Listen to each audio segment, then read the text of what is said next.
1 2 1 2. Tell me how I'm sounding to you.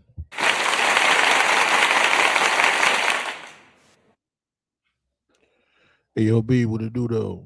I know it was mad late, but hey, I feel like going live anyway. Council Roundtable episode 360.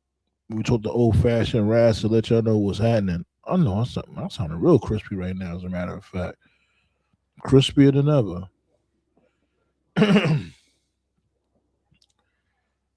Yeah, B. Just wanted to, it's been a while since I went live on Tuesdays. I did it last time I went live on Tuesday. It's probably like last week, a couple of weeks ago, but it hasn't been as consistent as normally, and for right reasons. Like I just began stomped at work. I'm not gonna hold you. Work has been very busy, and amongst other things, life be life and I just be want to just kick back and just chill at times, and and sometimes I can't even do that. Sometimes I'll have to rip and run around and do this and do that, and especially after I have a hot meal and wash my ass, it's a wrap. I'm ready to call it a night. What's good, Seaflu? Yeah, late night live. I normally go live a little earlier, but I went live a late night type ish. Tried to give y'all some content. Plus since this dude Undertaker birthday isn't it this dude birthday? Opened up the floodgates early.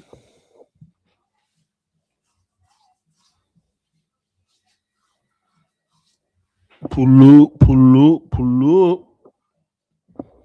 Yeah, I see the link in the chat. Let's talk about it. Excuse me. Sorry about that. Hey man, I appreciate y'all. I appreciate y'all that be here for the live, watching the uploads. Definitely be hitting that thumbs up. Definitely. Much appreciated. But yeah, man, I heard this dude Gargano had pulled up to NXT, man. Man, look. Run, my dude.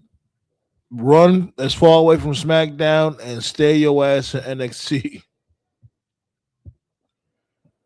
Like, I'm glad. I guess this dude TKO said Candice LeRae had left with him also. Good. Yeah, I need to stay at NXT.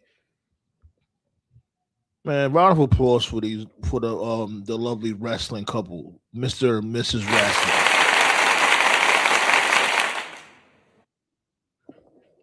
Because I don't know what was going on SmackDown, but it wasn't it. And then they made it even worse when this dude Ciampa left, and it came off low key like this dude Triple H was doing this on purpose when it came to this dude Gargano, like being a little spiteful, like since Gargano left now, I mean since Ciampa left, now I'm gonna treat Gargano, you know, on some nonsense.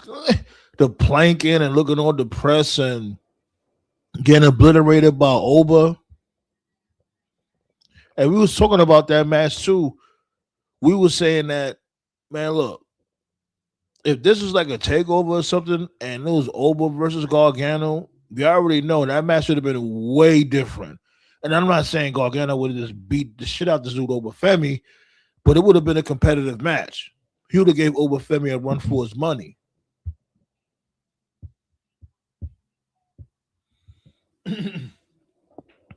How many shows are them damn Americano going to be on? I don't know, man. Like, it's like the joke is dead now. It was cool at first. The whole Grande Americano shit. It was I mean, it was cool at first, but it's like enough. It's not funny no more. It's over. It's overkill. It definitely became overkill when they gave him a whole stable. Like, why you got Pete Dunne and my dude was a Tyler Bate with them for? Why y'all putting masks on these dudes?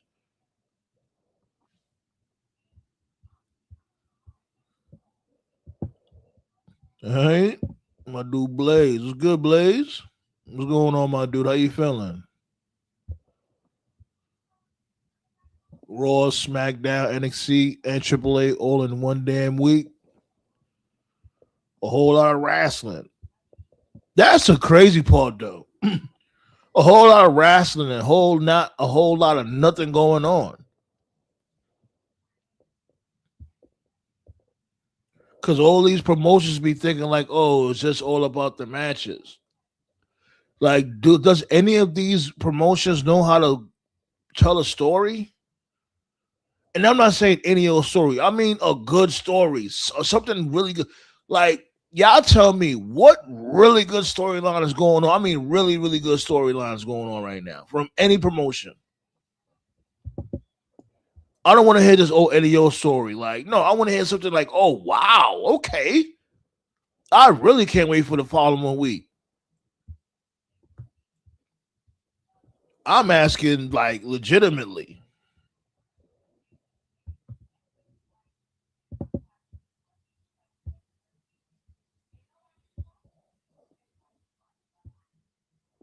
My dude RB. What's good, RB? Was all around for this dude on Dietrich Davis live? Nah. Yeah, like most of the times when he be live, I'll be hella busy. Or I'll be right here with you guys.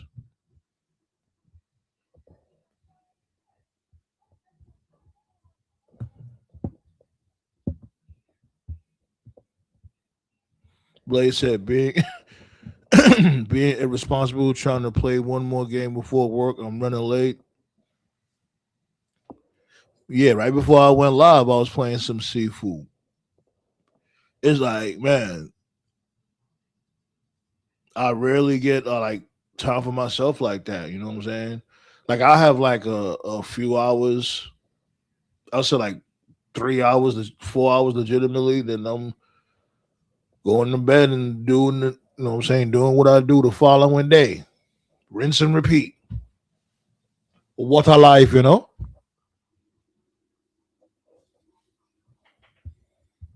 Always on the grind.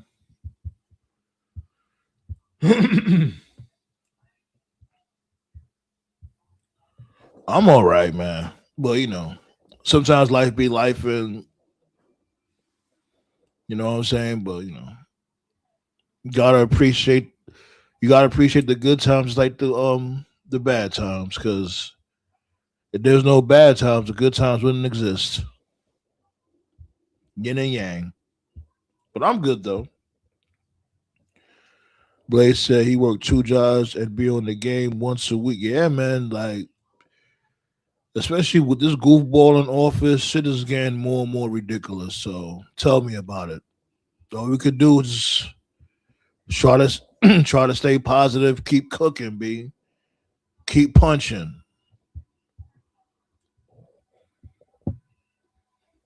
You know what I'm saying?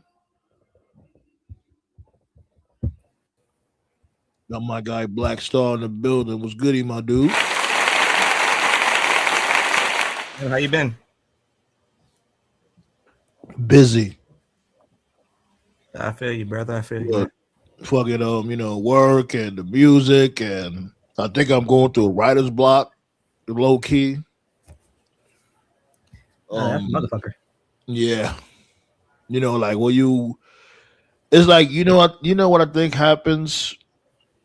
Like it's because it's like you want to outdo what you did on your previous project, and I think that's what gives you writer's block, because you just don't want to just throw anything out there. You want to better yourself consistently, and sometimes you hit a brick wall. You know. Yeah, but like the right inspiration will come across, you know. Oh, of course. But it's like you gotta like right now when the main thing I'm in the midst of doing is trying to find new cadences and flows. That's Right. like the new thing I'm working on now. Is trust and believe it's not as easy as it sounds. Yeah, but it's the dead man's birthday. Yeah, B. Eh, Oh, got my dude Professor Simpson. What's going on, my dude?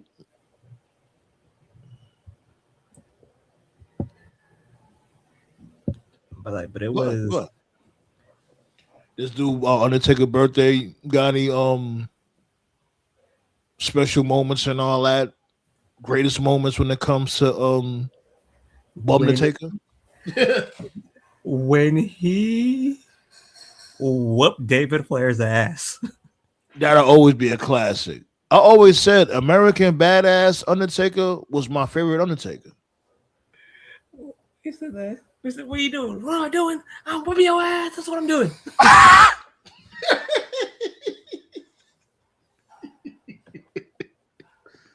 And then he turned into like I now. He was like, remember, he was like, hey, David Flair, don't you got a little sister? Yeah. Man, when he said that when he was in the bathroom, Yeah. That was towards the end of the ass whooping. I'm like, I now. Around that time, Charlotte was underage. Not only did he whip David Flair's ass, he whipped every single person in that performance center's ass. Said, mind your own damn business, Pritchard.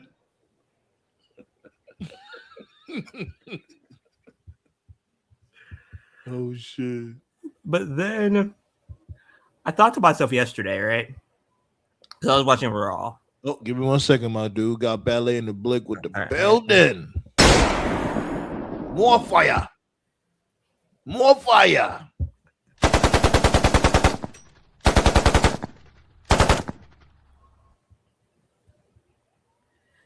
Because Go like, ahead, go ahead. like I was like watching the end of Raw, right?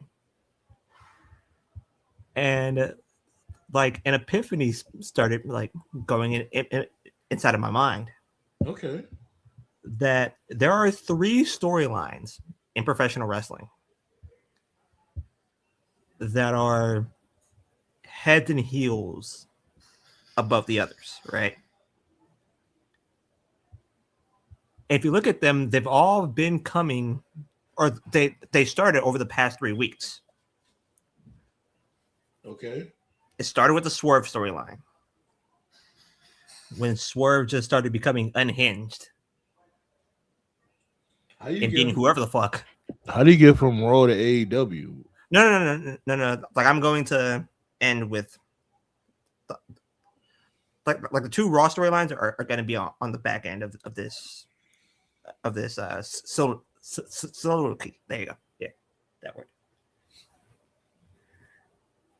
And like he's whooping everyone's ass, and you're thinking, okay, what is Raw going to do to kind of like be even with it? Or, Yeah, counterproductive. Yeah, yeah, counterproductive against it. like Right. how they're going to kind of protect that. Then you saw, Especially given the fact there's Road to WrestleMania, they need to build some excitement. like then about like 2 weeks later, right?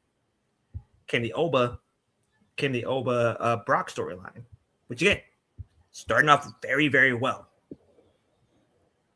Yeah. And then on the final end of it, you see this Roman Punk storyline. And you're thinking to yourself,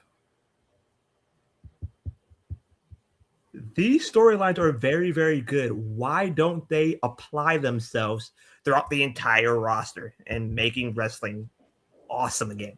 But that's the thing though. Like me, I don't think these are like all right, for instance, the Obafemi and Brock Lesnar, that's not a storyline. Well, like He- it's just, it just started, you know? Yeah, like it's not a storyline at all. Like they just this dude. First of all, let's really be real. Obafemi just showed up randomly. Remember, we all thought that Seth Rollins and Brock was about to get into it, and then Oba just showed up, and it's like, okay, what the like? It was a cool moment when he lifted this dude up and caught him with the fall of grace. I was here for that, but it was just so random.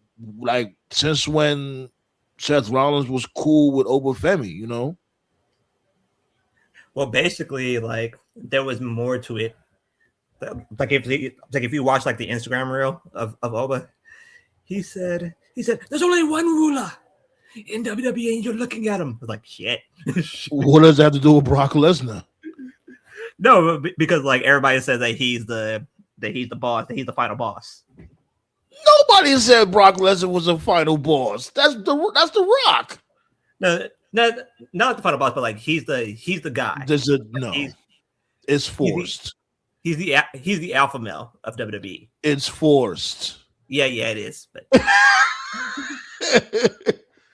you know what I'm saying? Like I said, the actual segment when him, catching Brock with the fall of grace, that was cool. But it's like, yo, Triple H gotta he just doesn't know how to be creative. Like you can't just do things on a whim. Like, Seth Rollins becoming a ninja overnight. It's like, what are we watching here? But both segments, I mean, like last night when Brock had him up in the F5, fought out of it, got him with a clothesline over the top rope. And like, remember this dude TKO was saying that he should catch him with an F5. And I don't think he should ever catch him with it. I think they should really stall on that. Because that's something special right there. Like, don't let him catch him with that shit right now. Wait on that. Really wait on that shit.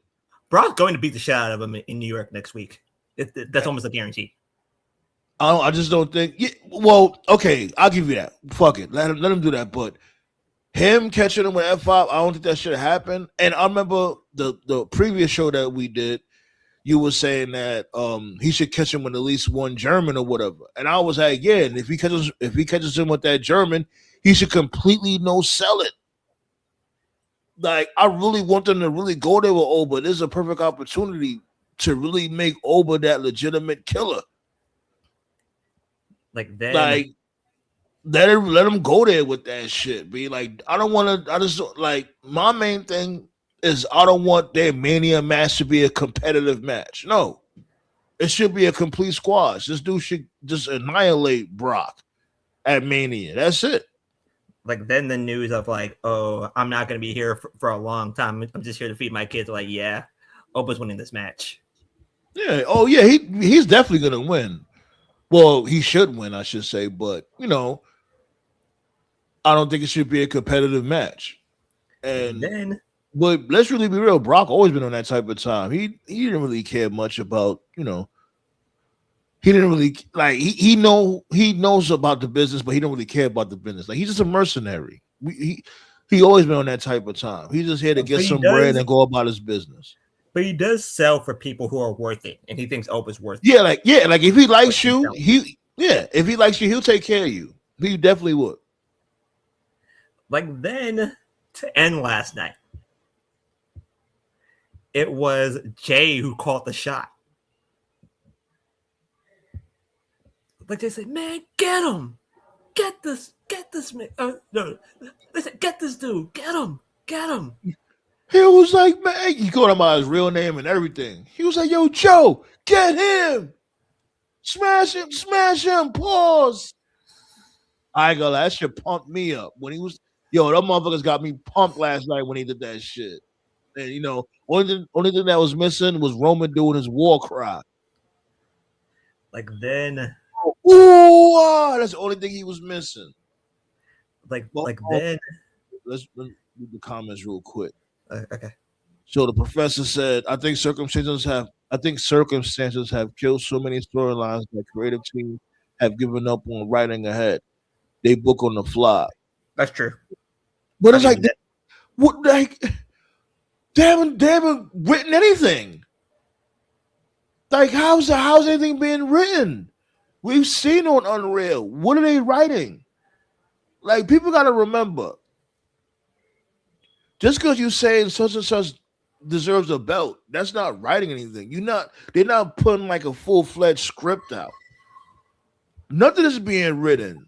Like, yeah, they may write some promos and bullet points here and there, but that was it. They're not really having like a full fledged script. Like, okay, this is what we're gonna do. We have a 3 month plan. What when it comes to complete dialogue and character build, it's just an angle. It's just angles. Oh, I don't like you. I don't like you either. Let's fight. That's it. Like then, Hold on. Give me a second. Let me read more comments. okay, go ahead. Give me 1 second. Give me 1 second. Not to start anything, but do you get?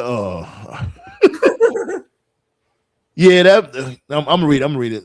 Okay. Not to start anything, but do you guys think that Oba might be a MAGA supporter? He said that he likes Elon Musk, Joe Rogan, and David Goggins as his heroes. Yeah, I won't be surprised. Here's What you the think about thing. that? What you think about that? Here's the thing, C Fluid. He never said that he likes their policies. He just says that he's influenced by them dreaming big. By Oba say or by Elon saying like, "Oh, I want to be the richest man in the world one day," and he actually became it. That is not necessarily being gun ho on everything that they're doing. That doesn't make him MAGA. Yeah, he didn't say that. Oh, he likes Trump per se. He just said that. You know, did he even mention Trump? Because I didn't watch the No, interview no, per no, he se. didn't. Yeah, Like he never so mentioned Trump. He mentioned I Trips. He mentioned Musk. He mentioned yeah. Goggins, and he mentioned Rogan. Ballet said Elon Musty. Simpson said, I think Oba is conservative, as most non-Americans are, and he knows who his bosses are. Yeah. Now that you say that, that's what I was about to say. Like, I think he's playing chess more than anything. You know what I'm saying? And that's the vibe I got. Like he's You're right. playing chess. He's not gonna sit here and say like, "Oh, fuck Trump and fuck y'all, Mac." That's gonna ruin his career because that your bosses and all that. You know what I'm saying? You know how they give it up. How You're many right, buddy. times they done? How many times the McMahon family and all that done hang out with Trump? Shit, Triple H is like, what is he? He's in the In cabinet. charge of? Yes, I what? He's in the cabinet. Right. He's in the cabinet. His mother-in-law's in the cabinet. All that. So he's not going to sit there and step on any toes. But to ask if he's MAGA, I don't know. You know what I'm saying? Because like what Black Sauce said, he didn't mention nothing about Trump or anything like that. And just because you like Elon Musk, that doesn't mean you're gonna like Trump. As a matter of fact, aren't they beefing Musk and Trump? Somewhat Mm. like over the Iran war, but that that's all going to be water under the bridge the second that Trump gives him another tax break. That's a different story for another day. Yeah, it's all about money. It's all big business. Got But Toph in the building. look at it, Yeah, what's up? What's up? Late night live. though. Yeah, man. I'll try to. I don't know what's gonna happen. I'll try to do my best to continue to be here without going into too much depth. I start my job tomorrow. I was supposed to start this coming Monday, but we had some people basically drop out, so I started tomorrow. And I was joking on the chat the other day that some ICE agents were here. I did visit the job yesterday, try to get a feel for it, walk around, working at an airport also, for anyone curious. And the work, Congratulations. Yeah, yeah, congrats, Toph. so I did see some ICE agents. So it was like some Denzel training day because I saw like this dude walk by in a vest and it said ICE on it. And I was like, that can't be who I think it is. And so I kind of like low key followed the guy and there they were. It was about like maybe 5 or 6 of them. So the local news area in my city, they had to put out a statement saying that ICE wasn't here. When I literally saw them, like, I'm not stupid. I saw the ICE. Oh yeah, they love So to lie. yeah. So, well, I forgot they're here because we got the Masters, and when you live here in Georgia, you kind of forget that. Oh yeah, the Master is kind of the big thing. So, But yeah, I start tomorrow. As far as I know, it's weekdays and not weekends. So I'll still be here to support. But I'm just really excited to start this journey and stuff. And I don't really talk too much about real life stuff going on, but just trying to get myself back at there, take care of myself. And I think there's some benefits too. I think like after 30 days, I'll be able to Oh like yeah, you working in the have like airport? You should get some yeah really yeah good yeah benefits.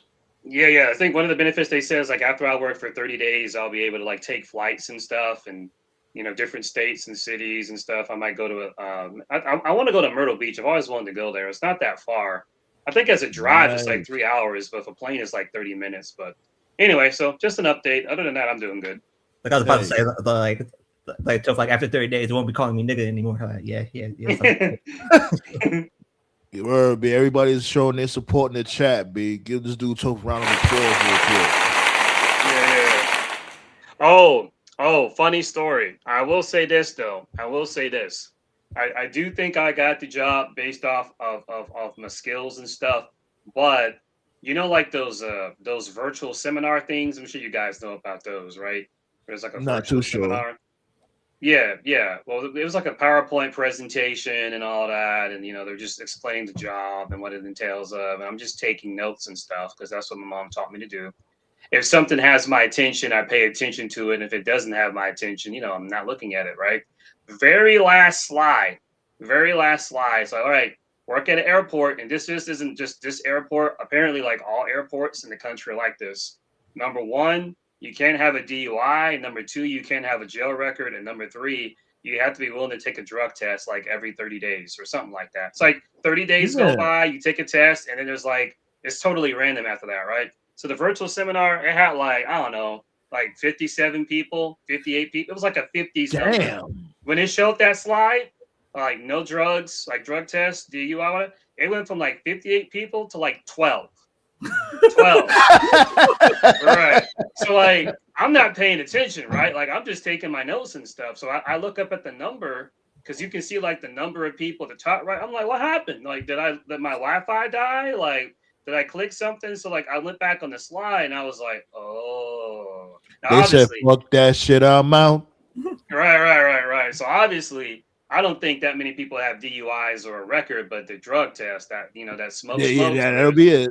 That'll be it. A yeah. lot of So it's motherfuckers short. that like the marijuanas. Right. So it shortened it. So I think that's one of the Weed. main reasons why I got it. So I was like, oh, okay. And they kept asking me, they're like, you sure? You don't do that? You don't do that puff puff? And I'm like, no, I don't. See, I But knew I it. used See, I knew. to. He said, "Hey, y'all, hey, I was the most of the motherfuckers. They don't be smoking no trees, but they probably do a little, what I'm saying." I mean, I don't put it this way. Put it this way. I'm not a Boy Scout, but I don't do shit at work, unlike some people named Jay Uso. Anyway. Oh man, knowing that motherfucker, get him! Hey Joe, get him! Smash him! Pause. Okay. Pause, right? Roman just following his orders. Okay, Jay, like you're the tribal chief. Shouldn't it be the other way around? What?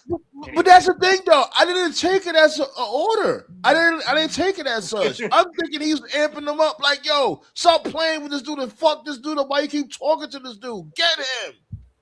That's what I took it as. Everybody thought it was an order. I'm like, No, like I took it as like Jay calling the shots. I didn't take it as such. I'm thinking Really? he's like, "Yo, you better fuck this dude up," because I'm thinking he was trying to amp him up, like, yo, you keep talking. Why you keep talking to this dude, B? Like, fuck all this talking shit. Fuck this dude up.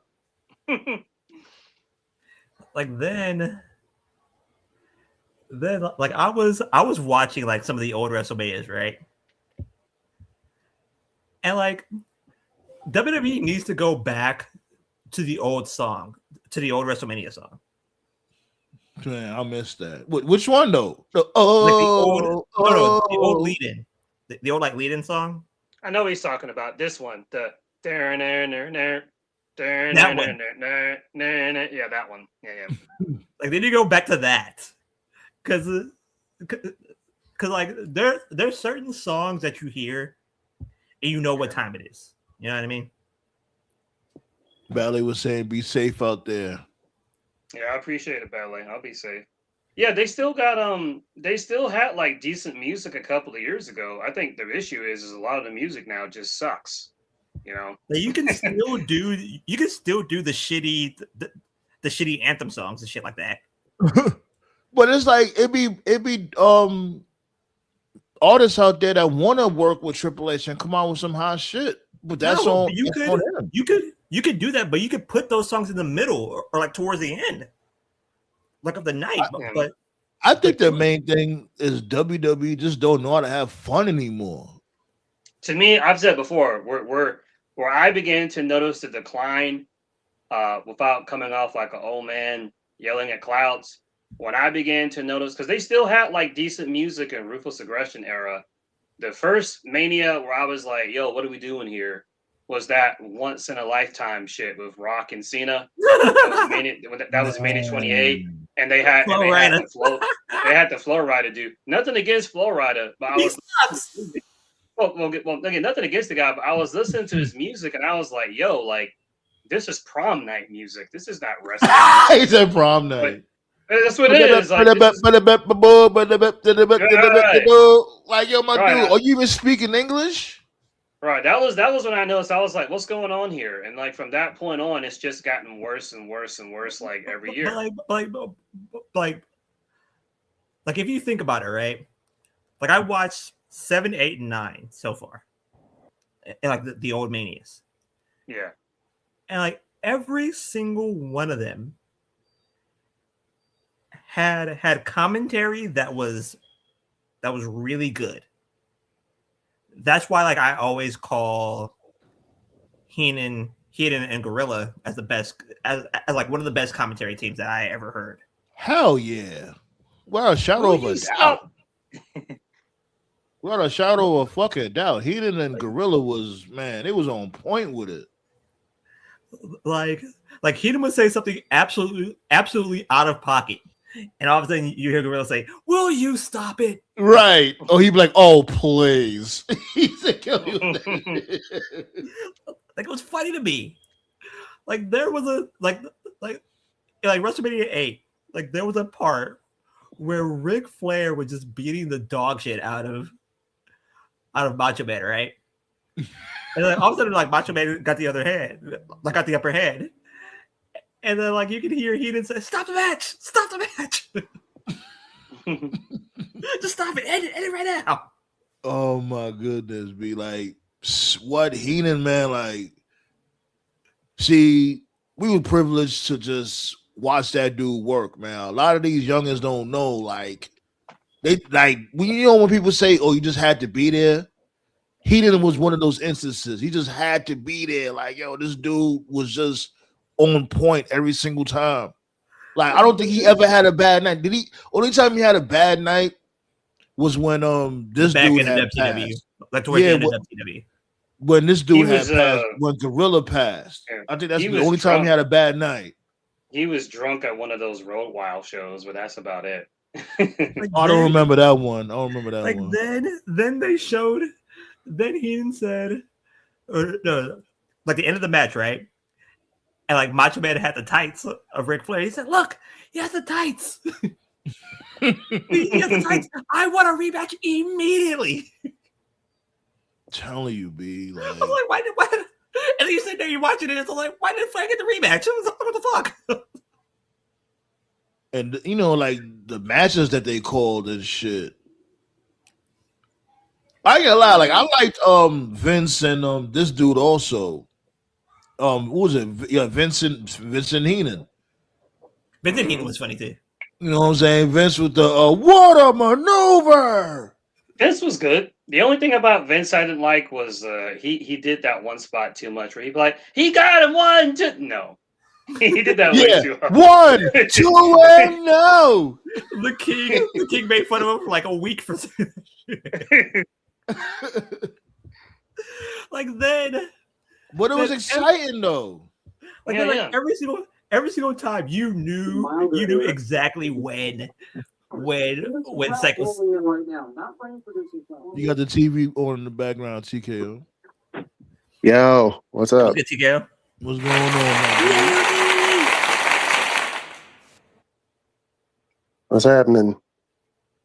And that's much, man. How you been? All good. Good. Yeah, but I'm gonna have this dude continue on what he was saying, but we talked all that and what happened on Monday. But after this dude blacks off and is saying what we're saying, we pick it up with that. But like you can tell like who was a heel and like who was a face. The only person who scared the shit out of me as a kid was Jake the Snake because he never raised his voice.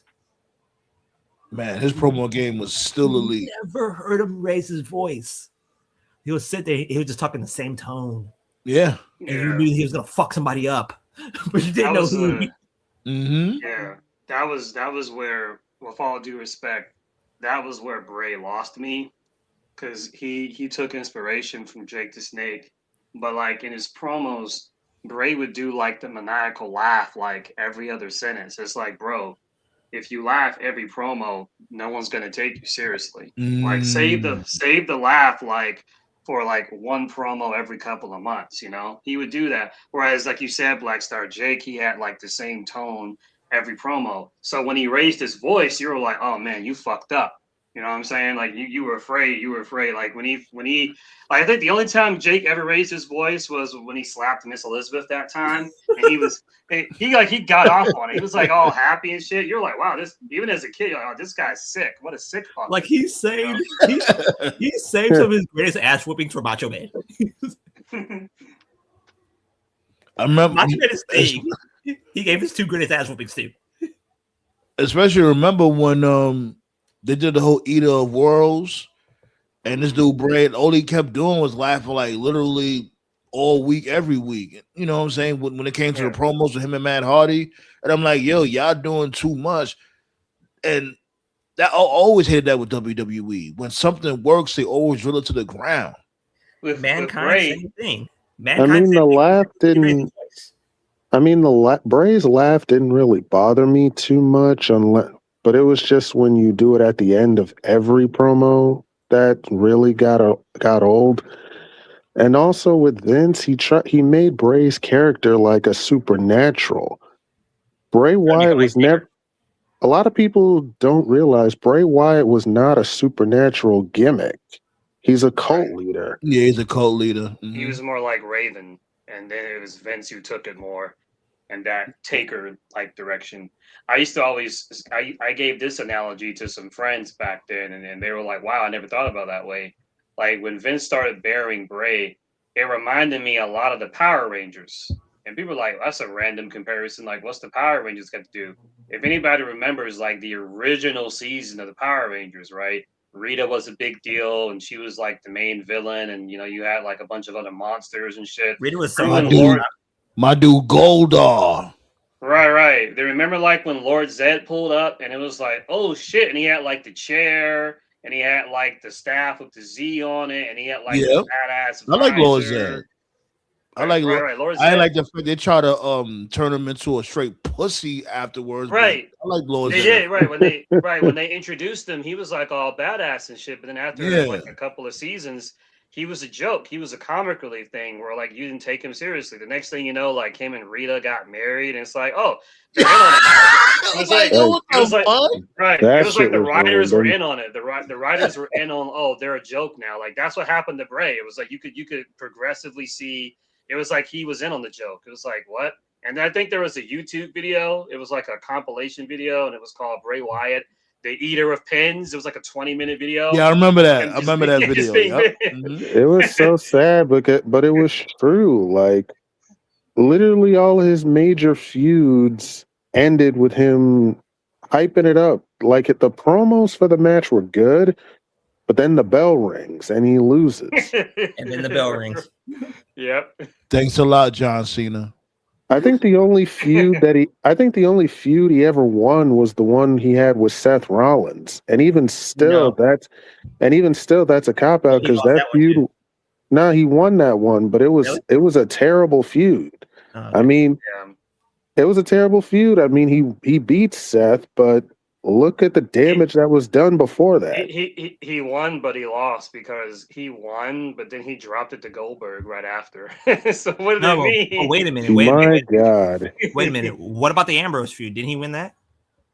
Yeah, he did. He did win the Ambrose feud, but it sucked. Okay. The Ambrose feud wasn't really a big deal. I actually forgot about that feud. That should tell you something.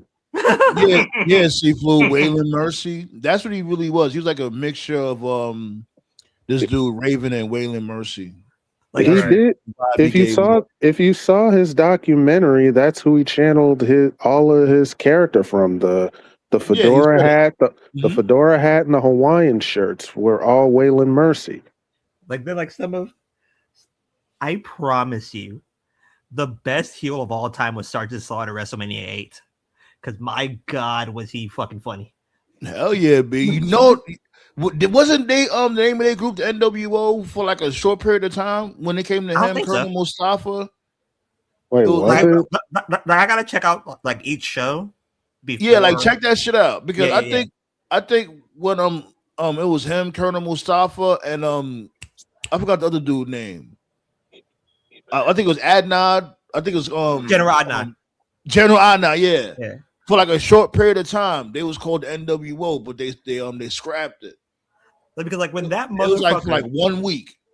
When that motherfucker photoshopped himself with Saddam Hussein, he said, yo, that was a big deal at the time. Like people really thought he turned. See, man. Yeah. Oh man. That was like the first real, like straight up genuine L that Vince ever took because they tried to run that 100,000 seat arena venue and the Coliseum. Yeah. And people were so pissed off they didn't buy tickets. So then they tried to spin a story and say we got to move to a smaller venue because it's safer. Like, nah, bro. Like people weren't interested in that shit. A lot of people was really pissed off because remember they really thought Slaughter actually served in the army. Me too. Like I thought he was legit. Like that's how you knew this shit worked. People was legitimately mad. Like, nah, I'm not even. I don't even want to see Hogan whip his ass. I don't even care. Like, fuck them both. Like he said, without even breaking the sweat, he said, "I took a picture with that." I was like, "Oh fuck." Oh man. Well, you know, Slaughter. They needed a heel run because you know they wasn't gonna have a face versus face match. And at that time, it was too risky to turn Hogan heel. So, you know, what are you going to do? The should turn heel was the Ultimate Warrior. Imagine the Ultimate Warrior is a fucking heel. That shit would have been funny as fuck. But Warrior was selling merch also, especially like at that time when it came to like they took it more as a risk from before than now. Like now they'll take a little bit of risk here and there when it comes to like a top face and a lot of merch. They like fuck it, let's turn him here and see what happens. Because you know, like Hogan broke that barrier. You know what I'm saying? They try to, you know, but from before that, if you was a top earner and you was a face, it was like they're never gonna turn you into a heel because they're like, nah, that's way too risky. No, but imagine Warrior was the first. He was the first like big name where it was like the chase was more interesting than the destination. Like chasing to get the title was, and then like we actually got the title and the run just wasn't that good. And then what also didn't help him was that allegedly he wasn't really good with like the charity and shit. Like Hogan would make like appearances on like, you know, like Good Morning America, and he would like visit the sick kids, and you say whatever you want about Hogan, but that's part of the job. And Warrior, he wasn't really down with that. He hated making like media appearances. He hated like those. Hey, just imagine them talking to the chill. Imagine them talking to the kids with with his crazy ass, like, look at it, he must jump into jump into the spaceship and go to the planet Warriors. But imagine if the Ultimate Warrior came out and said, "Fuck you, Warriors." Imagine if he was said that shit.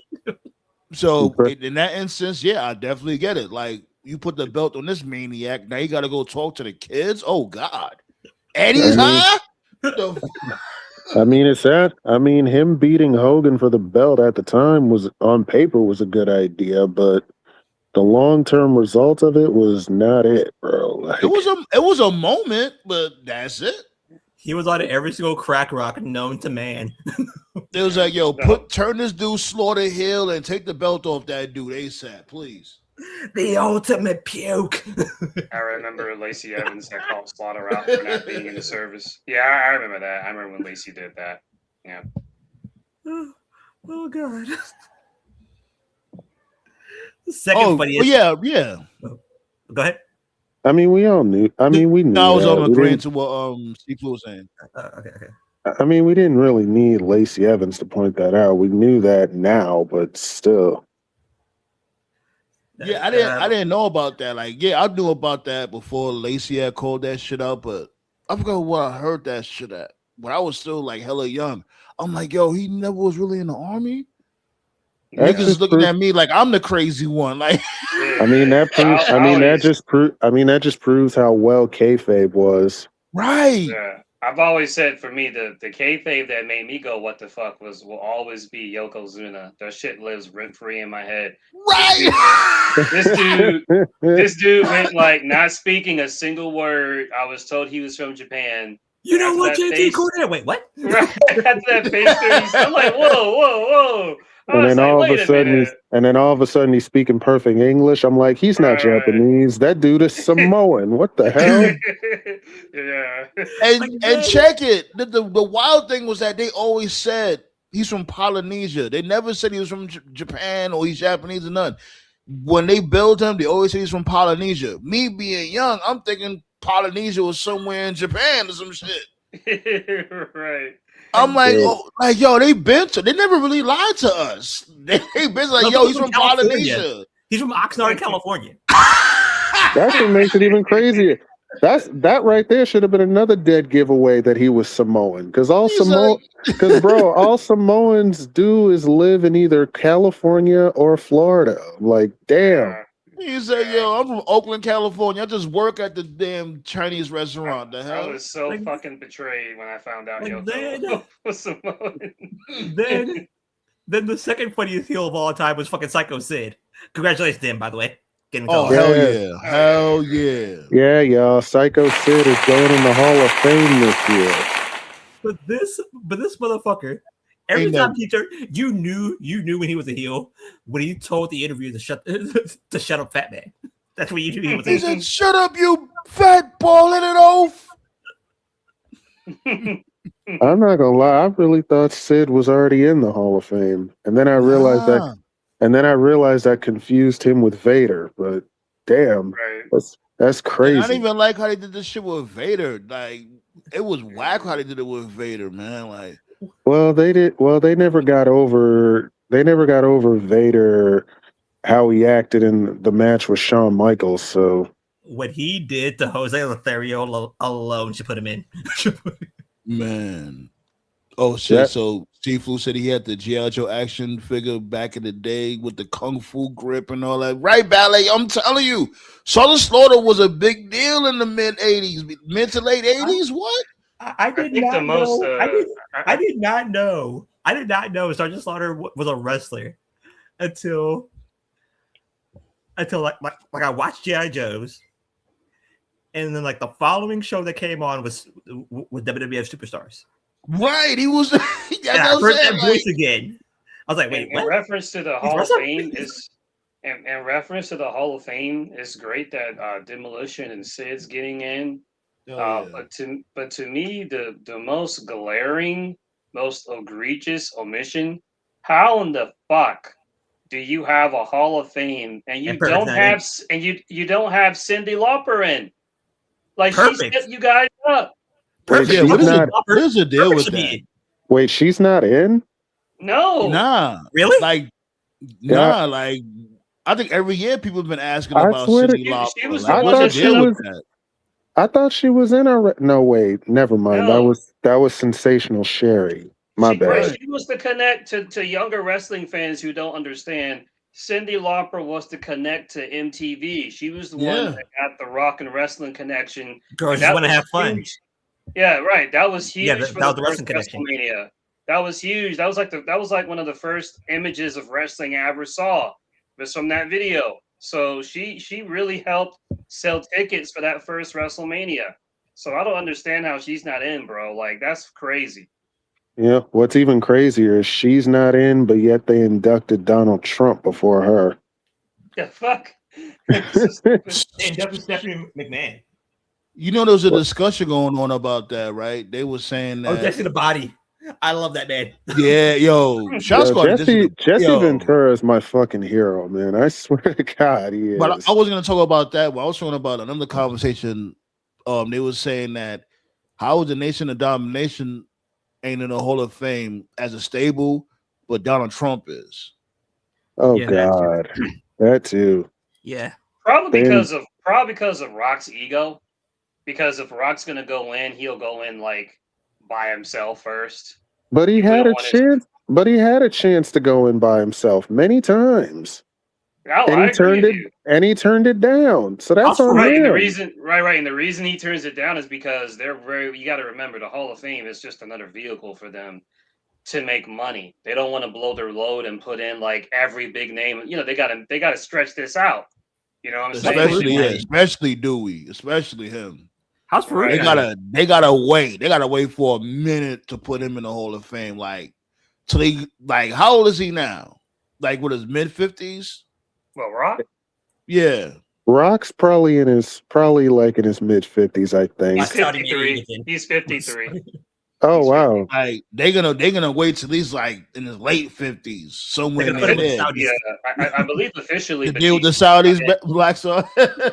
If The Rock does, I know Saudi's pushing for The Rock to come back next year. So if they are doing it in Saudi, and I'd say Rock would go in the Hall of Fame next year. It'd be the perfect time. Yeah. You poor bastard. You're assuming Saudi Mania is happening next year.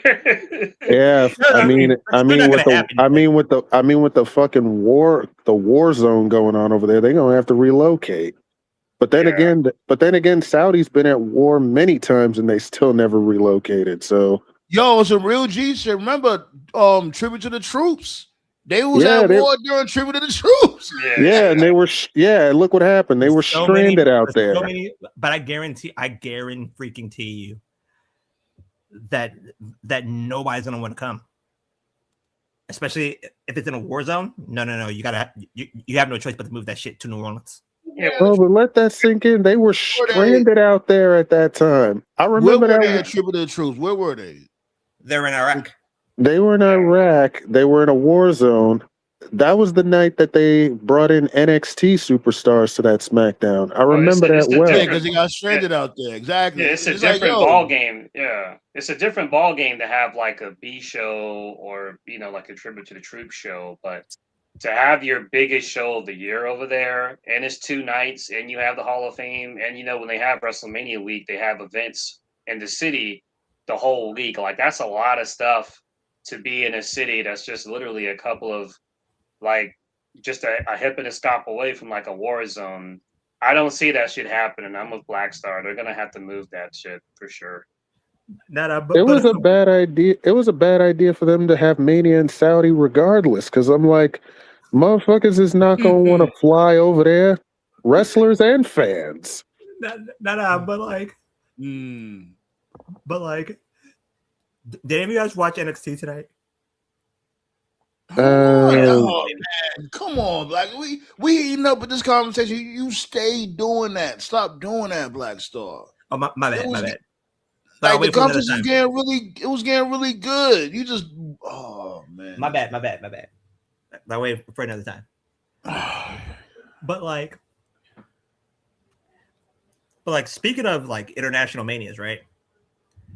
I think London should get it before New Orleans gets it. Well, Cena did tease it. Yeah, just because your biggest current retiree made the link, right? That they should get a Mania. Your governor, right? Is that the right word, governor? Or president, whatever the fuck. Give or take. Oh, okay. But like one of like your biggest people said that like, hey, we're gonna put the money to bring Mania to London, then they should get it. When Saudi falls through, because it's gonna fall through. When Saudi falls through, Man, look, they going to the fucking Thunderdome, B. People need to stop fighting it. Oh Have them my just go to the god. damn Thunderdome, B. Hey, Mania, that's it. WrestleMania 42, live from the Apex Center. Yeah, From Black. the Thunderdome Mania. Yeah, they missed. Yeah, Black. I forgot you missed the Thunderdome era.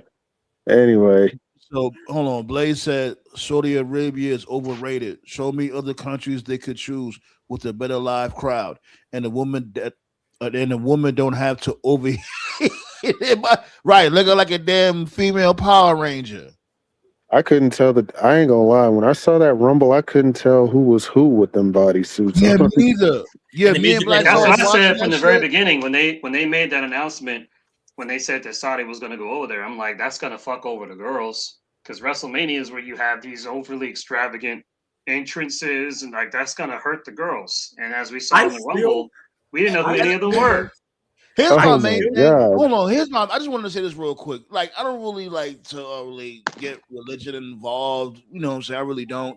People live their lives how they want to live their lives. I just find it just so bogus that you like them over there. Y'all rather see a dude in a dress, but a woman covered up.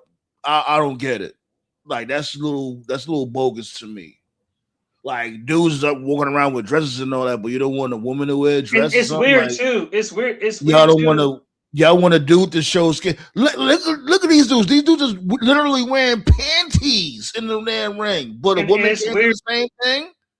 And it's weird too because when they did the SmackDown over there leading up to the Rumble, there was two things I noticed. They did backstage segments where the girls were dressed normal, and that was okay. But then when they came out, they had to wear the bodysuit, and I'm like, "What's the fucking So, difference?" also, And then I figured they pre-taped that out here in the states or something like no, that. they were there. They were there. They were at the because Holy shit! they had that really Oh cool like god. they had that really cool venue where it was like there was no roof, so you could see like the skyscrapers and like that was cool. So that was live. So and then like I noticed the fans in the arena, like some of the girls had they had the things, but there were like some moms there who were dressed normal and the camera showed them. So I'm like, is there some like government law I'm not aware of? Because like I go back and watch Yeah, that because SmackDown all and of that them don't. Rumble. Yeah, because all of them don't follow the same religion. You know what I'm saying? There's people out there just Clearly. live a regular life or whatever. So why is WWE restricted to those rules if the common folk they could just live their life how they want to? I don't get it. Like just like what Tove said, I'm lost also. I'm telling you, I see ankle bone over the head. But how? If the regular civilians they coming through showing skin, the women, Do you you actually don't think see. do you actually think for 5 seconds that they're actually going to let that through in regular life? No, they're doing that because TV cameras are on their ass. You know what? You probably do got to. They can't follow everybody out there. Like, y'all want to, y'all want to wear shorts? I'm lighting this whole arena up. I don't give a fuck if the shit is on camera. You got a point though. You got a point, Black Star. So they're like, oh shit, we gonna be on TV. I'm gonna wear my best outfit, showing all types of skin. Oh It's just man. It's just I don't get it. Like, you gotta be covered up from head to toe, only showing your eyeballs. What? Why? But a dude would come in the ring wearing none but panties. I see ankle bone over their foot. Like, wait, what? Like, am I bugging here? Like, seriously, am I the one that's bugging here? Like, do y'all hear what I'm saying? Middle Eastern countries, women they still stuck in the 1600s. Women ain't got no rights over there. Mm. Mm-mm. You know But that. but like what Tove just said, Tove said the women will come into the arena, the fans, the female fans are coming in, they're showing skin, like they'll like wear like a t-shirt or a pair of shorts, Yeah, whatever. they did a segment. It was Alexa Bliss, it was Charlotte, and I think it was Julia and the other chick, the one with the glasses, whatever her name is. I can't think of her name. But Kiana James. it was like, yeah, Kiana James. It was like a backstage segment before a match, and like there they were, and they were just wearing the same regular outfits, and it was live because that episode was live. It wasn't taped; it was live. Well, I mean, there was a tape delay, obviously, but they were just wearing their regular outfits, and Alexa was wearing the same, black dress They can't take she always wears, and I was like, wait, what? Right, but the women wrestlers when they're in the match, they gotta be dressed like a female Power Ranger. Yeah, right. This is so all over the place. Like, right. So for that reason alone, that was like my first immediate concern when they said they were going to go over there, because I was like, that's going to affect the women's matches. That's going to affect the entrances.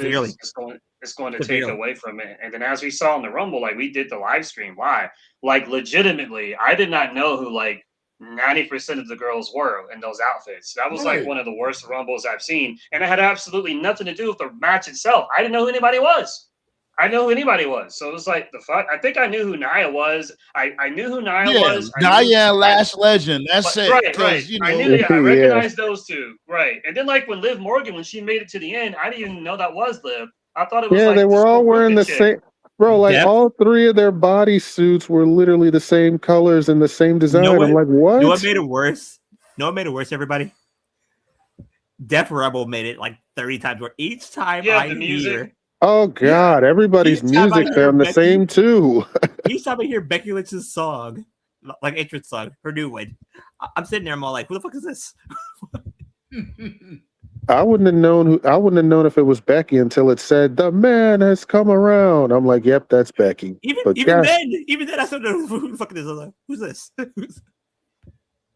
Jesus, when they got to the end, oh my God! I think they had like the final three. It was like Liv, Sol Ruka, and Tiffany Stratton, and they all had like the same outfit. All three of them were blonde. I'm like, did they not think about this? Like how? Like they didn't. That was just Yeah, clearly they didn't. They didn't. Like so, if they insist on doing shows over there, like you're gonna have to book around that. Like you don't want to get three white girls with blonde hair who are wearing some like how the fuck are you? I didn't even like when Liv Morgan won. I thought it was the Sol Ruka chick, and then it had Liv Morgan. I was like, that's Liv Morgan. Then I have to like look at her face, and I was like, oh, it was Liv. I'm being serious. I'm not being. I didn't know who it was. Right. That's how bad it was. It wasn't just me. None of us knew who the fuck was going on. Right. I was like, what is this? Oh my God, man! Between the body suits, everybody's hair and looks the same. To the Def Rebel generic music, like I said, Def Rebel made it worse. Yeah, I couldn't tell if it was Liv Morgan or a fucking 2K creative character. Jesus. And that's the main thing when it comes to a lot of people in the roster. Their themes don't have no character to it. Oh God, don't even get me started, man. Everyone's theme song is so ass. Like, how the fuck AEW came up with a banger theme song for Tommaso Ciampa in 24 hours, but y'all niggas can't come up with good shit for these wrestlers. And I think that's probably the reason why they drilled that "It's Just Me, Oos" and just music to the damn earth. Drilled that shit to the ground because they really don't have much. Thank God. Thank God. At least they don't do the eat anymore. Thank God. Yeah, he's slowing down with that shit. And they should have did that shit. They should have never overkilled it. Like he did it once last night. The way it is in WWE, like the cream of the crop, like the top talent, they have decent music, but like the top 5% of talents, like the Rheas, the Romans, the Codys, the Ortons, like if you're a top dude or a woman, they'll take care of you. But like the remainder of the roster, the mid card, the lower card, the tag team, they don't care. You just get like generic music. Nah, bro. I don't credit WWE for CM Punk and Cody Rhodes' theme, because Cody's theme, he had that. That's his indie theme. WWE just bought it, and fucking and CM Punk, they just pay a royalty check to. They just give Living Color a royalty check for him to use that. So, which is so crazy, because I'm like, I wanted to say something real quick. I wanted to before I forget. This dude Blaze brought up a good idea. He was saying like, why WWE never did a WrestleMania or any PLE in Hawaii or something like that, or where the Samoans be at? Because their biggest stadium, which is Aloha Stadium, Yeah, that shit is ran down to hell.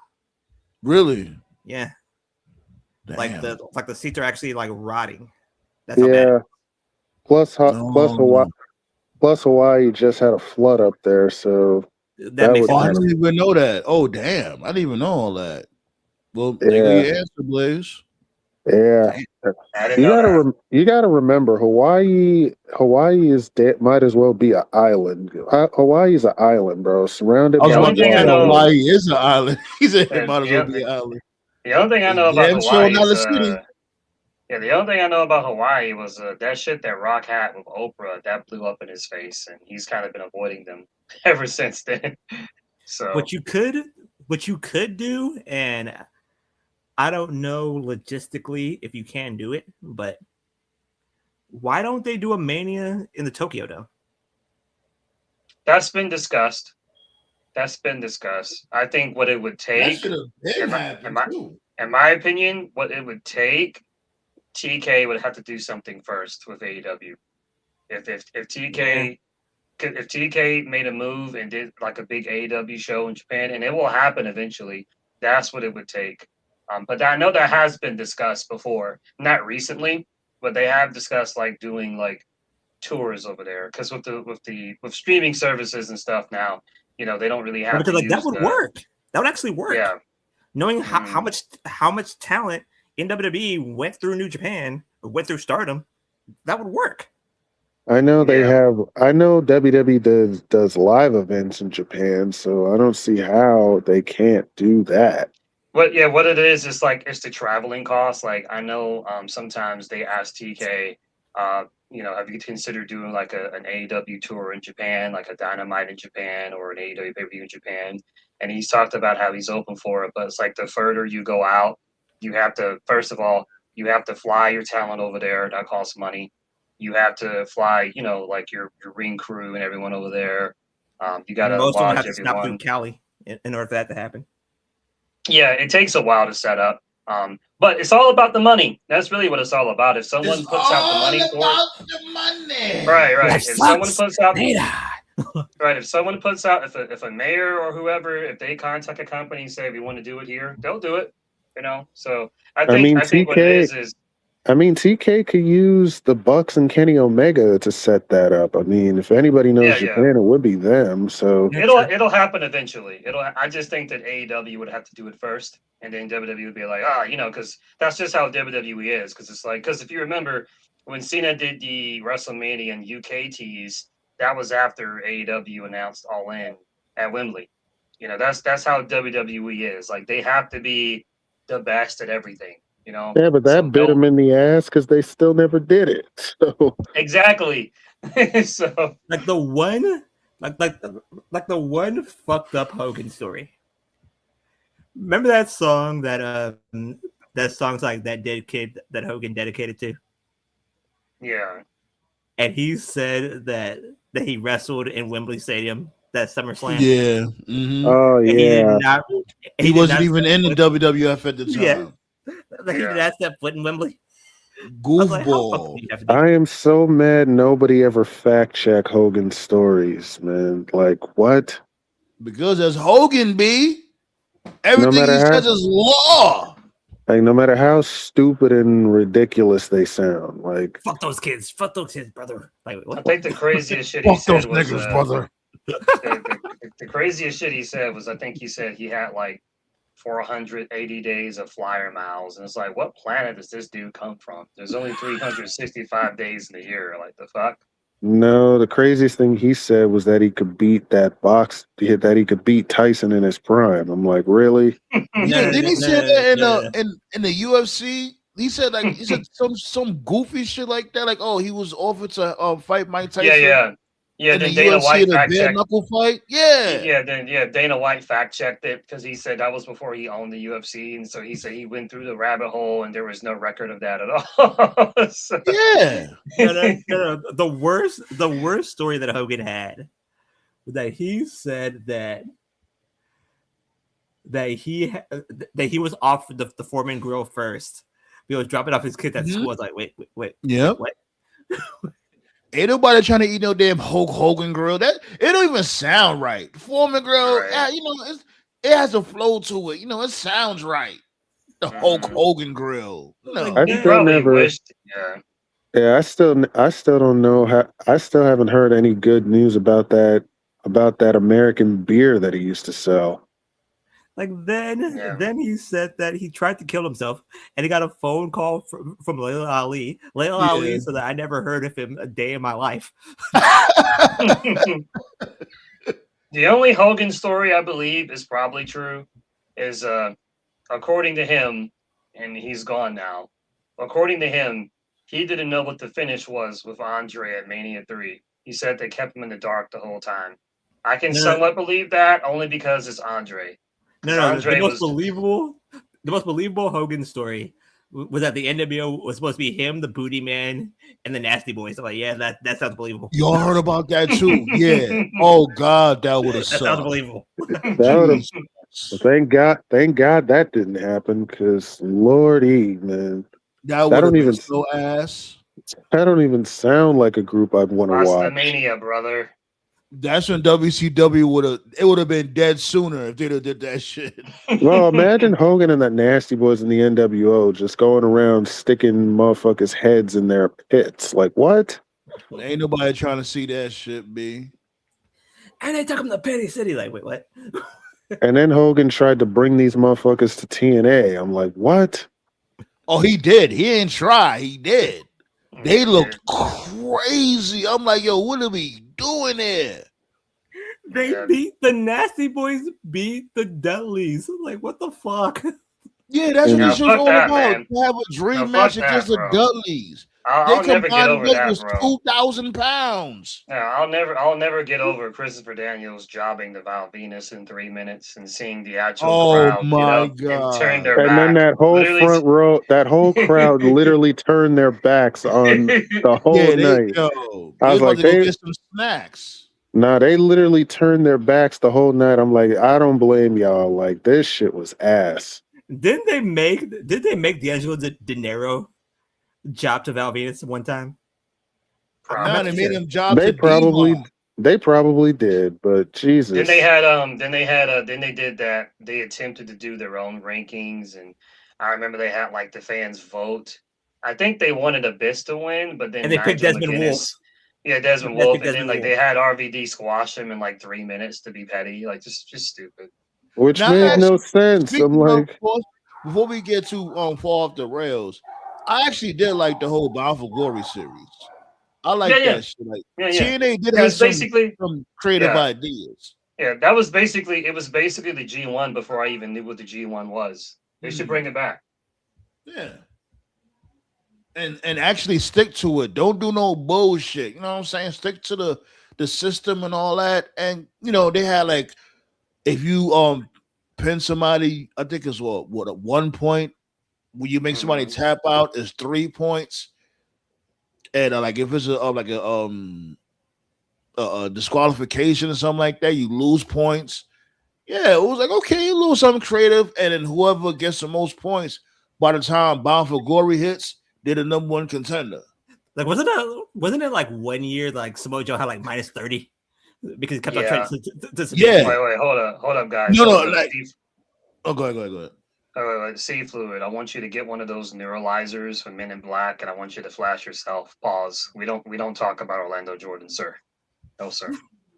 Orlando Jordan. Isn't he a Geppetto too? Wasn't he on a roll with an underage dude or whatever when he was with the cabinet? Don't care. I don't even know. Now that was a rumor out there. I'm just saying. Do you guys remember Orlando Jordan? Oh God, man. I don't know what the fuck he was doing on TNA. I mean, one week he was wearing like caution tape on him, and then the next week he was wearing a fucking a tutu half naked. I'm like, what the fuck is he doing? He was trying to sexually assault that big Brady dude from Yeah, the Britain. Rob Terry dude. Rob In Terry. NA. Yeah, Yeah, I'm like, what? that was Bischoff. Bischoff, what was that one book he had? Controversy Creates Cash. That was his book. Right. Yeah. Right. Yeah, Bischoff believed that there's no such thing as bad publicity in wrestling. I beg to differ, sir. I beg. Yeah, that would have been a horrible publicity. There's always a line to cross. Like then, wasn't that Bishop's idea to bring in Pac-Man Jones? No, he wasn't in there. Bischoff wasn't in there. That was Dixie. All right. That was. It was funny though. That was Yeah, funny yes. though. You should throw the Like, football at the dude's NFL nuts. stopped that immediately. They said this motherfucker cannot get touched. But it's like he was a tag team champion with this dude. All Truth is like, okay, y'all doing too much now. Why is he a tag team champion? He don't even do anything. And this nigga Truth was fighting tag teams by himself. I'm like, what? Yeah, only thing this dude used to do was throw the football at dude's nuts. That's what he used to do. Yeah. Yeah, but like that's because the NFL was all like, this motherfucker cannot get touched. As soon as he gets touched, as soon as this motherfucker gets touched, I'm going to sue your ass to oblivion. That sounds like a Boondocks. No, it's like as soon as they told him about that shit, what's the first thing TNA does? Put a belt on him. I'm like, oh my god. I'm sorry, man. That Pac-Man Jones story, that was like some Boondock shit. That would be like Huey and Riley going through like, I don't know, some kind of competition, and Riley's like, if you touch me once, you gay. Or some stupid shit. That's what it sounds like. Oh man. But yeah, B, speaking of gay, you know, we got talk about AEW real quick. Nah, I'm playing. Oh god. Well, bring up that card, Dobie. What's going on in Dynamite tomorrow? Tell him, Terrence. Well,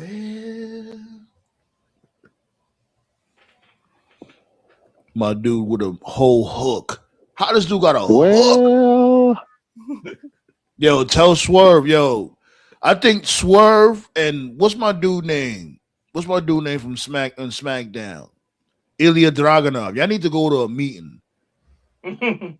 Y'all need to reconcile some what y'all got going on in y'all brain because y'all know this shit is fake, right? Relax. But anyways, go ahead. Cause some motherfuckers. Well, we got these motherfuckers. Go ahead, I'm bugging. Go ahead. Dragunov. Oh man. Yo, Toph, here's a match you'll be happy about. We got Tekla defending the women's title against Mina Shirakawa. Oh nice. Man. This dude Toph's about to pass out. Well, nerds everywhere gonna run out. Pause. Oh my god. Oh, man. Oh my god, I love them so much. We got we got a decent match though. Yeah, that should be fun. We got Darby Allin versus Roosh. Oh my god, Roosh on TV. Don't get hurt. Don't get hurt. Well, it's Darby. He'll get hurt. Fuck. It's Roosh. Roosh. That's how you pronounce it. Man, you gotta roll the R. Roosh. And I feel bad. I feel bad for Roosh, man. He could have really been something if he wasn't injury prone. You can't. You saying his name? It's not Roosh. It's Roosh. That's how you say it. Roosh. Yeah, Roosh. That's how you say his name. Yeah, we got a tag team match. We got the Dogs versus Orange Cassidy and Roderick Strong. Again? Too bad. Not a whole lot of people are gonna be watching this tomorrow because it's opening day, you know.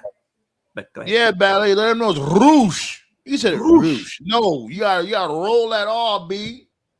Roosh. We also got, I think MJF is supposed to make an appearance tomorrow. We'll see what happens with him next. Yeah, it's like what can he do next? He's done open challenges. He done knock motherfuckers off of the damn the spectrum when it comes to the main event. I Like, oh, know now you can't even Hangman. challenge for this belt no more. Like, I'm knocking you down a notch permanently. Well, I know. We know I know Hangman is taking a break, so he's not going to be on TV for a while. So this kind of works Oh, for him. what is he doing? Like, he's just taking a vacation. Well, he got like a side He's coming back project. for the casino battle royale. He's taking a little vacation. He deserves it. He deserves it. He's Yeah, been working He's very gonna come hard. back at Isn't, all in for the casino battle royale. He's gonna win the casino battle royale, win the title. isn't, And also, you know, Go ahead. I was just gonna ask, isn't Kenny facing Swerve tomorrow in the rematch? Oh yeah. Oh yeah. yes, sir. That's Which I definitely the think main is event. Swerve versus Kenny They 2. better not The lead winner, off. the winner becomes Better number not. one. Speaking of MJF, the winner of that match becomes number one contender to the world title. They better not lead off. Swerve wants Kenny's EVP spot. That's interesting. Yes, TK, yeah, TK, whatever yes. the fuck you If do, Swerve beats not- Kenny, he gets Kenny's EVP spot. Yeah. TK, Yo, whatever the fuck- TK, since you love to steal our ideas, man, here's the play. You have Swerve win, and you basically do the same shit that Stone Cold did when he became the owner that one time. Remember they did the segment where he was in WWE HQ just trolling? Like, imagine that. Imagine go outside your comfort zone, TK. Let Swerve win. Whoever doesn't fall Make him down the drunk, EVP. And whoever doesn't just, fall down just drunk wins. right, like just imagine segments of like every week of like Swerve just going to AEW headquarters of Nana, just like telling people not to give a fuck about their job. You And can't not forget just about the giving hook though, and Oh, the yeah, hook. Him, yeah. yo, man. Swerve Who you would think? not. Yo, what y'all think he's gonna do with that hook? Who's gonna be the first Vic? You think it's gonna be Kenny Omega when it comes to that hook? Is he gonna be the first Vic? His You name is really, Kenny, so, you really occupied with that hook. That He has a fucking hook. Like, you think? that nigga took Killmonger too literally. Like, I'm very interested to see, like, man. I think he took that shit from Kane's See No Evil movie. Jesus. I was thinking the man, same thing. The shit's more intimidating, and I'll never get over this. The shit's more intimidating than the fucking dude from I Know What You Did Last Summer. Like, I don't care what anyone says. That shit will forever be stupid to me. You guys are running around by a guy, a fisherman, a fucking dad pod fisherman with like this guy doesn't have supernatural powers. He's not like a demon. He's not an alien. He's not like an alien predator. It's a fucking dad bod fisherman with a hook. Like, just jump him. Just jump him. Right. Makes no sense. Wash that motherfucker up and throw him back in the lake. The greatest horror movie trope is that these women are running full speed. Motherfucker is power walking, and he still catches you. But this dude has a chain attached to the hook, though. Like, he's on some Scorpion from Mortal Kombat shit. Like, yo, holy shit. Nigga said he's the most dangerous man. I mean, hey. Yeah, that proves it. I don't think I gotta look that picture up real quick. So we gotta analyze this dude's madness real quick. Hold on. Okay. Because I don't think we ever seen a weapon like that in wrestling history. Anybody that laughs when getting hit with a staple gun, I mean, it's got to be fucking nuts. Now, the only person who was similar was Abyss with Janice. Oh God, that 2x4 with the nails. That was the first. Oh, for anyone out there that cares, there's going to be another reboot of American Gladiators, and Wardlow and Camille will both be on the show. So it's on Netflix, right? Right? I think so. Okay, yeah. I think so. It should be starting soon. I know that. April 1st, I think. Where is that shit? I think Kenny Omega beats Swerve tomorrow, and then there's going to lead to a third match. Okay. Well, it's not That's going to be Okay. at all in, so it's going to be a dynasty. Okay, I found a probably, rant. Okay, yeah. okay. I'm about to pull up. That's fine. I just really like the idea of Swerve being a corrupt EVP. I just think we could get a lot of fun segments with that. But I would. No, yeah, that's something completely But different. I ain't gonna lie. But I ain't gonna lie though. AEW Dynamite has been a little unpredictable lately. Like, you know So- what this is leading up to, right? Just for all you guys that don't know. There you go, It's right leading here. up. Huh? Leading up Look to at this shit. Osprey. No. Oh, yeah, there's the hook. Jesus, man. This nigga Swerve look like a horror movie This villain. dude got a hook attached to a chain. Maybe that's Swerve's like low key goal. Maybe he's Man, trying to put a foot into acting. You think? Like, I'm thinking that this could lead up to Shane showing up. Shane. Shane y'all need to let McMahon. that go. If he's the evil EVP, Y'all that need to let that go, B. is somebody that kind of,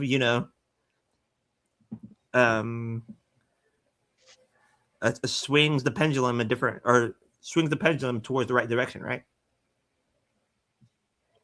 Somebody has to show up. And fuck that. Why the black man can't run this shit? The hell? Why you need a white savior? Nah. If that happens, let him. Like, that's Killmonger, right? The hell. Yeah. Let him go. Let him go with that Killmonger shit. Killmonger, he ain't no white savior. He was the king.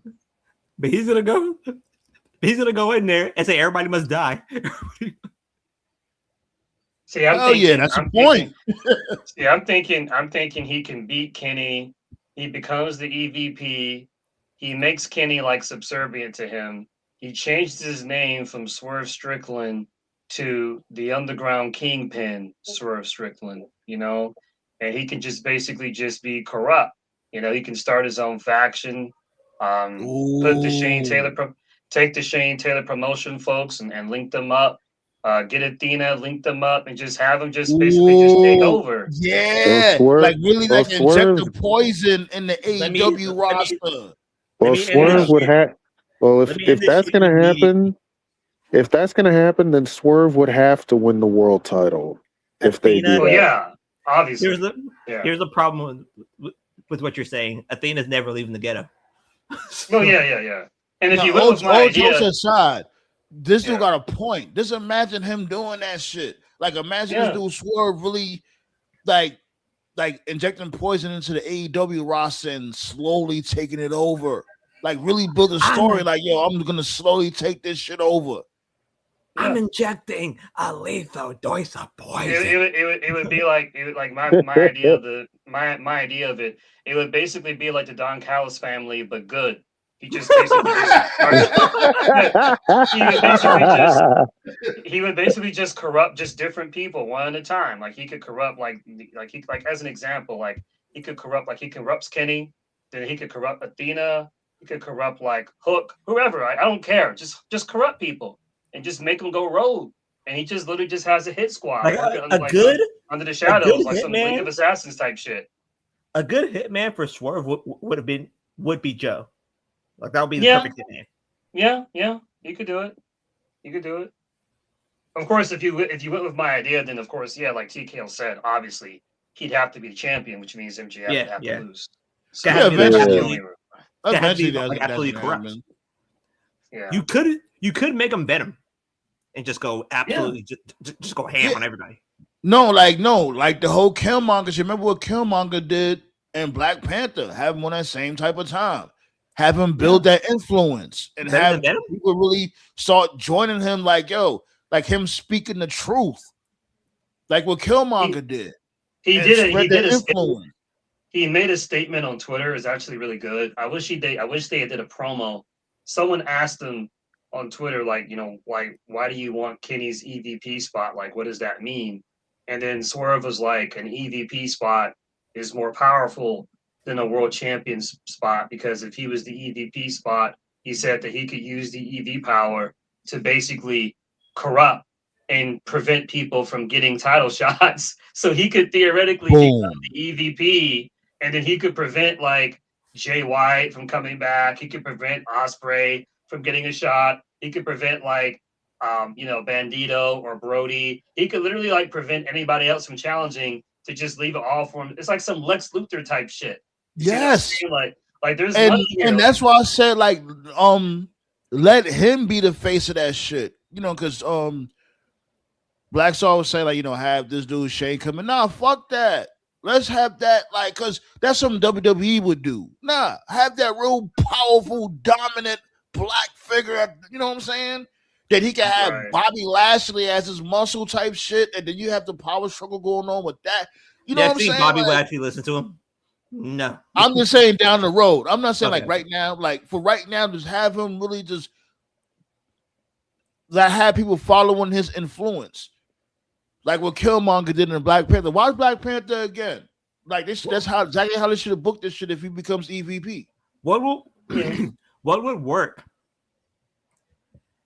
And again, like tell me if I'm wrong. Imagine Swerve MVP Joe and Shelton. Yeah, it could work.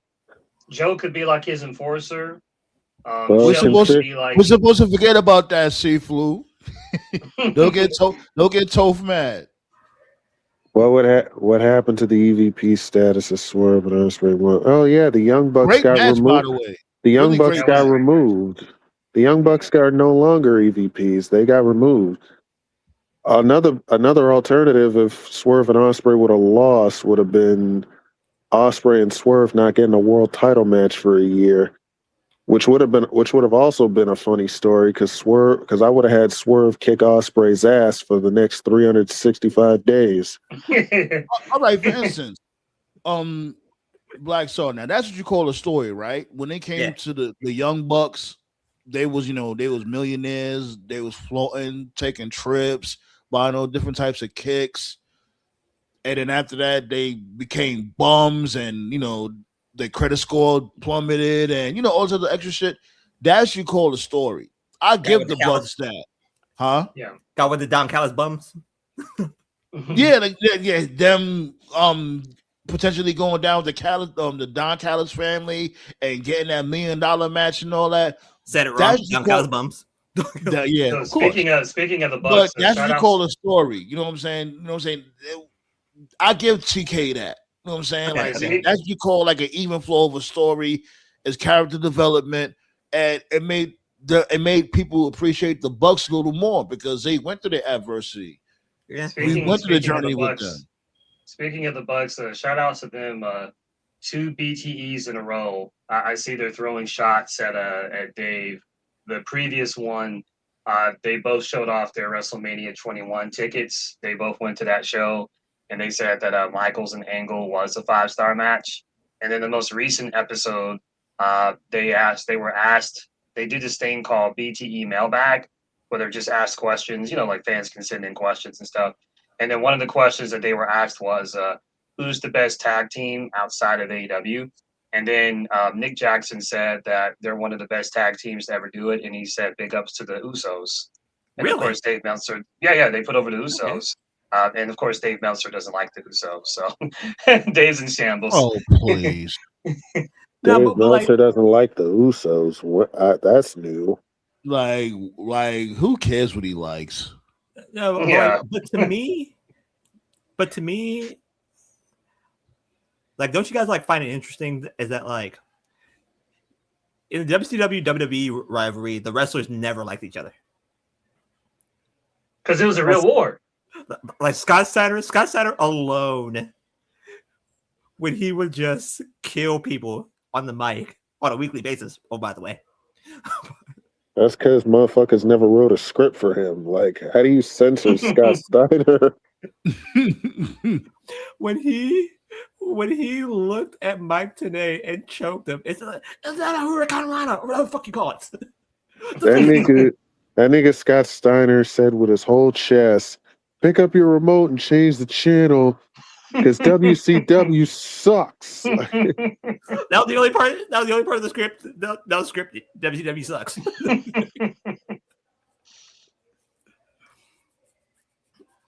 That promo and the promo he cut on DDP's wife will always have me rolling. When he said, When he said to Ric Flair, "Why don't you take those $1 million and fix your broken yellow teeth?" Like, oh God. Nah, man, the DDP's wife promo is forever hilarious. You come out here with Paige's wife and you act like it's a big deal. Why don't you tell me who hasn't been with that bitch? I'm like, God damn.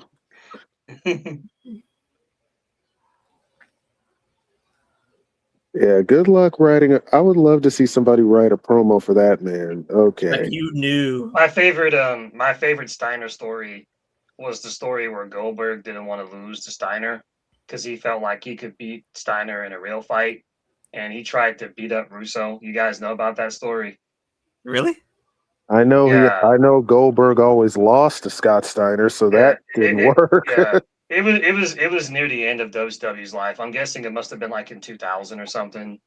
They had a match, or rather, they were booked to have a match. And the long story short was that Russo told Goldberg that he was losing to Steiner. So Goldberg pulled a temper tantrum, and he was like, oh, he never beat me in a real fight. Steiner can't fuck with me. I'd fuck him up. This is stupid. Nobody can believe that Steiner can beat me up, whatever. So he caused such a fuss, and he raised so much sand that like the Brad Siegel guy, like the guy who was like in charge of Turner, like literally summoned he literally summoned Goldberg like to the actual official like Warner Brothers headquarters. And the Brad Siegel guy told Goldberg like you're doing the job, and if you don't, we're gonna have a problem. So then like Goldberg was like, whatever. So then when it came time for them to do the actual match, Russo approached Goldberg and was basically just telling him like, okay, so here's the match and here's the finish. And Goldberg was like snorting and throwing shit around. I guess he was trying to scare Russo. And then Russo was like, look, dude, if you're going to beat my ass, beat my ass. But if you're going to fucking lose or you're going to get fired, which is it? And after that, Goldberg was like, he didn't say shit. He didn't say shit. So I just thought that was funny. And also, I'm pretty confident Steiner could kick your ass, Goldberg, like regardless. So, I think that was punishment for Goldberg at the end because Goldberg still never beat Scott Steiner to this day. So that the funniest Scott Steiner promo, or that Scott Steiner promo, was Scott Steiner's story, was the one that Petey Williams told. And he said, do you know when was the last time I crashed a car? And Petey said, I hope never. I remember that. Like the time when they went to Cracker Barrel and he was driving in reverse. Yeah.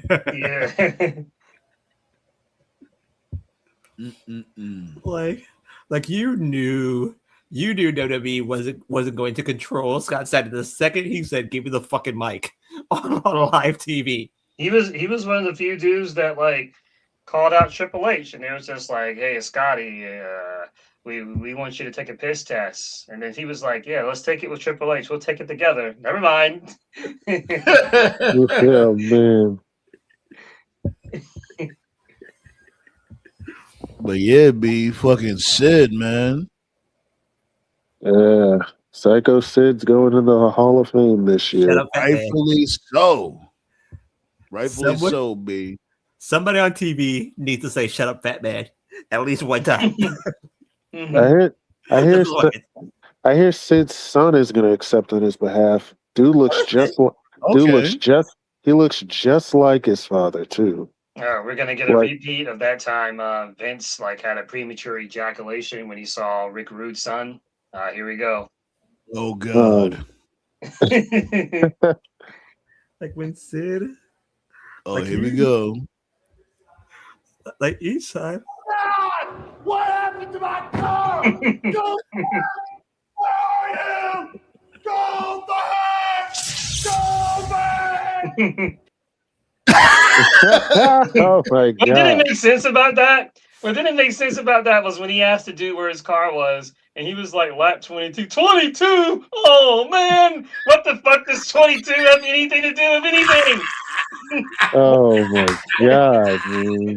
Like with Psycho Sid. Or Sid Vicious, or whatever that's called. Each time he faced a jobber, you knew he was gonna fuck that jobber up with something horrible. I remember on this one jobber he had faced in ECW after he power bombed him, finished him off and all that shit. he took the gum out of his mouth and put it in his mouth. I'm like, that was disgusting, Sid. Like, Hey, what the Like you knew Sid was facing the job of waiting at the one-handed choke slam, and nobody did it better than him. even Scott Hall didn't do a one-handed choke slam better than Psycho Sid. Yeah, his one-handed choke slam was crazy. Like see, I've like always- him, Kane, and Bum the Taker. You already know they have the best choke slams. You know, and that's I'll always- actually, you know, today. I ain't saying nothing about this dude Bum the Taker. Be like me and this dude Black Sauce. What about Bum the Taker? You know what I'm saying? Oh, What's yeah. your greatest memories of this dude? You know, today's his birthday. He turned what 61 today. Yeah. Probably that time he kidnapped Stephanie. Where to, Stephanie? Oh God, Teddy was better.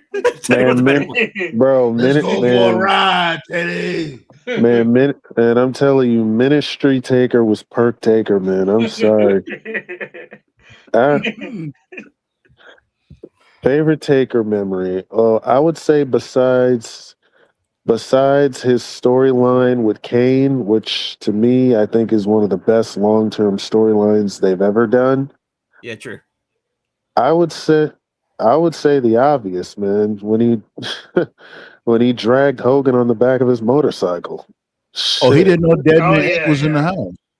Oh Yeah. God, man, that was God's work. I'm sorry. Let's go for a ride, Hogan. The David Flair ass whooping was the greatest ass whooping I've ever seen in my life. Yeah, that's what we was talking about before y'all pulled up. Because What am I doing? I'm kicking your ass. That's what I'm doing. That's what I'd never get old. Oh shit. You better mind your own damn business, Pritchard. Not only did he whoop David Flair's ass, he whooped every single trainee's ass. Yeah, I never got that because it's just one of those weird things. Because I wasn't on the internet back then, but apparently, like a lot of the internet fans, they didn't like Big Evil, and that was one of the reasons why he went back to being the Dead Man, because there was nostalgia for Dead Man. But as years went on, now people look back at the American Badass Big Evil shit like with reverence. So, oh yeah, it was really cool. I thought Big Evil was his best work. I thought that's the Me best work too. he ever did as a character, as a promo. Hell yeah. I always Big thought Evil Big Evil was his best work. Big Evil low key made me laugh, like even when he wasn't supposed to. Like, He said, oh my God, man. when he said to JR, you had to kiss his ass. Wait, what? Yeah. He said, It was so cool. you think you're better than me? When that Yeah, man he- says to kiss his ass, you go there and kiss his ass. That was Right. so random. I'm like, damn. Yeah, he showed like way more personality as Big Evil. And then the other reason why like Big Evil to me was better, when he was Big Evil, that was like the most diverse he ever was as a performer. Like he changed it up. Like he still do striking and big boots and choke slams and shit. But Yeah. he would do like, last ride, he started like incorporating the MMA shit into his offense.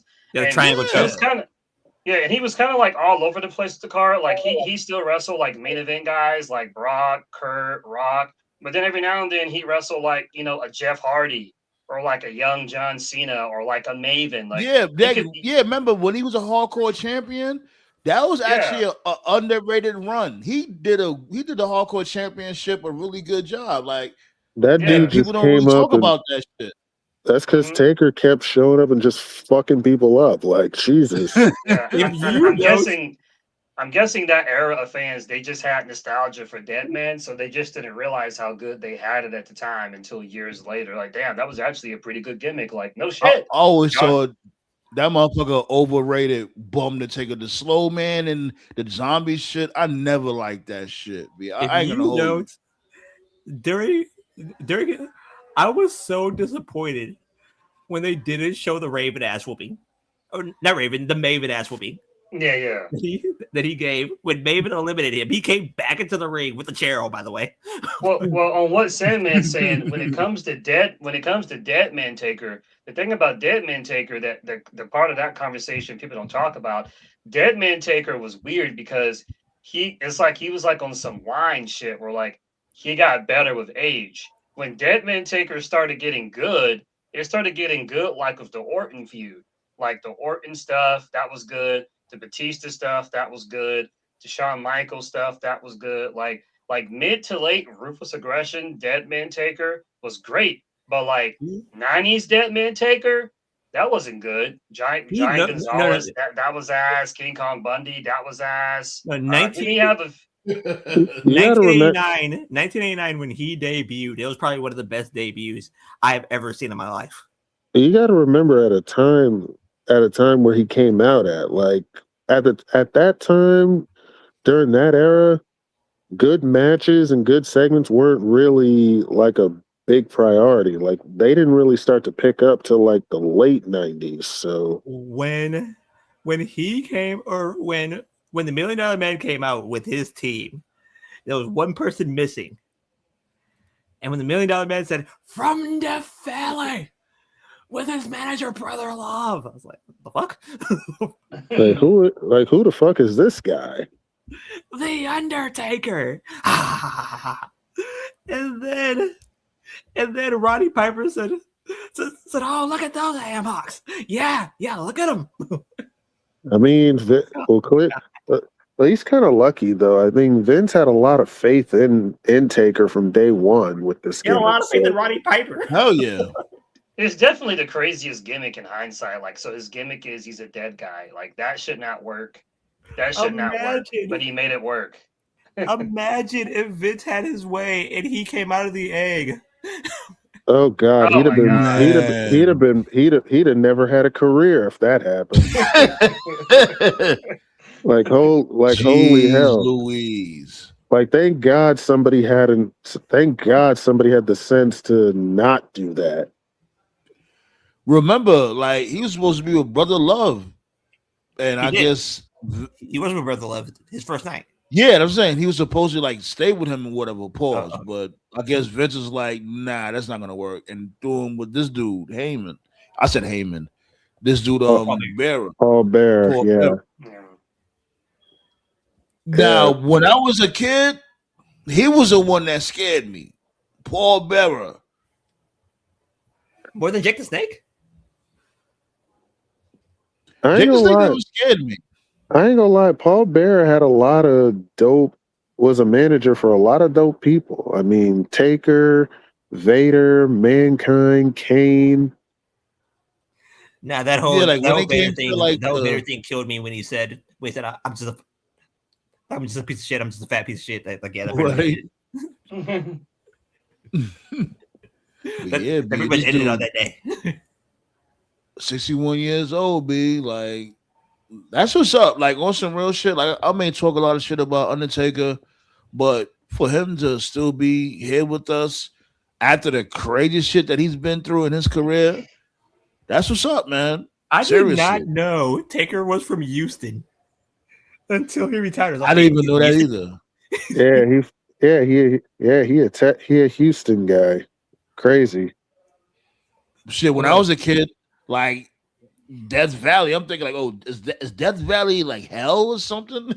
And then you realize it's from California. I'm like, damn, this nigga likes hot climates. I'm like, this nigga might literally be from hell. Cause what the fuck? Yeah, it's the hottest place in the world. Like, how the hell do you stand over 100-degree weather? Like, that's crazy. 115. Wearing a long black trench coat and a fucking fedora hat and gloves in the middle of the desert. Like, what? Like, yo, my dude, do you take a shower? Oh, motherfucker, that motherfucker smell like a moose knuckle. Oh, does this nigga not catch heat stroke with all that leather on? God damn, dude. When he takes the shower, he's actually sizzling. What the fuck? Oh, my Undertaker. You smell like shit, Undertaker. You smell like ass.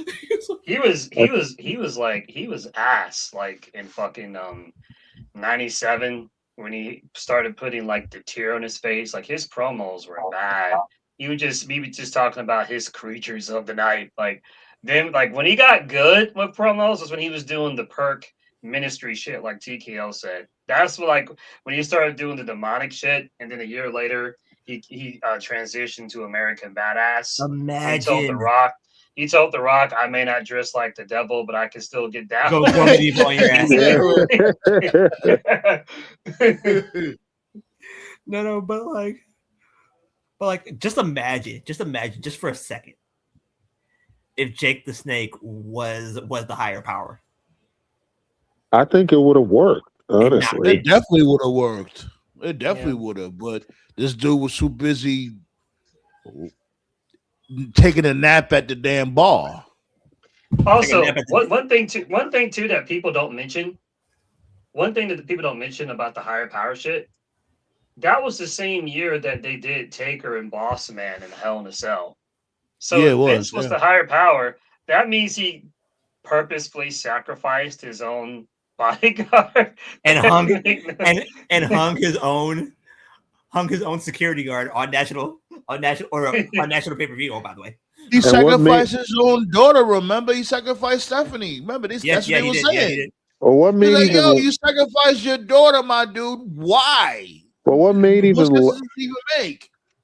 What made even less sense than the Boss Man shit is at the end, Boss Man still ended up joining the corporate ministry with Vince and Taker. Like, what the fuck? This nigga it was stumbling. They like, were my nigga, this nigga just hung you not so long ago, and you're still joining him. Like, what? I've always told people, like, and that's what happens when you win the war. Because when you win the war, you write the narrative. People always talk about like how clusterfuck and how clusterfuck NWO was at the end. NWO was clusterfuck, but if you look at WWF, like literally, if you look at WWF, every faction they had in the Attitude Era, every single one of them just fizzled. There was never a conclusion. There was never a conclusion to the Nation. There was never a conclusion to DX. There was never a conclusion to the corporation. There was never a conclusion to the ministry. There was never a conclusion to the. To be fair, hold on. To be fair, the second version of DX, when it was a tag team, remember Rated RKO took them out. So to be fair, that one did. But in the Attitude Era, like all their shit fizzled. But to me, the only one that I always thought was egregious, like I didn't really care about DX or the corporation. I always felt like the Nation should have had, because the Nation was going on the longest. They started in 96 and they went all the way to like what, 99? Yeah. So the Nation, what really happened to the Nation? It's like the Nation kept the Nation told them dudes to kick rocks. But the Nation just fizzled out too. They never ended really either. They just that's literally what he said. Hold on, let me finish. The only people they really kept from the Nation was what? Rock, D'Lo, and Mark Henry. Rock took off. Rock took off. Farouk joined the APA. Well, no, they weren't even the APA yet. He joined Bradshaw, and they were the Acolytes before they became the APA that we know. And then Mark Henry was doing the sexual chocolate shit. He became a comic relief guy. So the Nation was really just D'Lo and Godfather, or Kama Mustafa as he was called. But then the Godfather became the Godfather that we know with the hoes and stuff. And that just left D'Lo on an island on his own. And to D'Lo's credit, he was like, the second person to hold the Intercontinental and European title. So he had a good run. Then the draw shit happened, and that was it. Like, they just fizzled. There was never really a final match or anything. But to me, and like the part about the Nation that didn't make sense at all was, why would you put in Crush and Savio Vega? Just why? Oh God. PG-13. Yeah, those two idiots. Why would you put those two idiots in? Yeah, that didn't. He got rid of everybody except D'Lo. D'Lo was the most loyal member. He cut everyone except D'Lo. He even cut Clarence. Yeah, he did. Oh wow, Clarence Mason. I don't know why they had Ahmed Johnson join them. No, and what made it worse was that Clarence Mason is personally responsible for killing two good things. He killed Harlem Heat. Oh, by the way, and then he killed.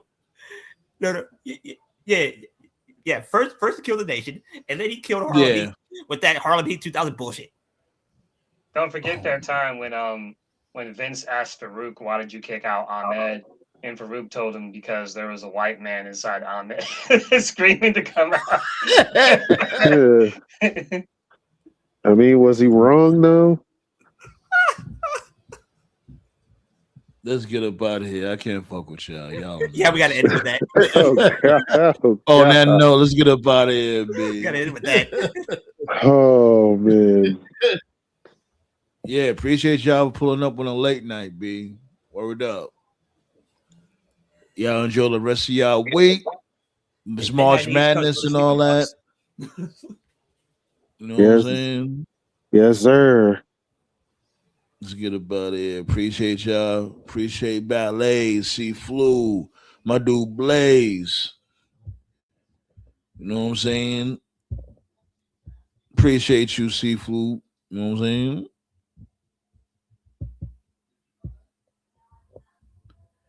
And for all the everybody out there that be watching the uploads, much love to y'all. Thanks for hitting the thumbs up. More content on the way. And enjoy the rest of y'all week, B. And whoever y'all going for when it comes to March Madness, good luck to all y'all. Whatever. I see y'all when I see y'all. Don't be your twerp and sub if you didn't already.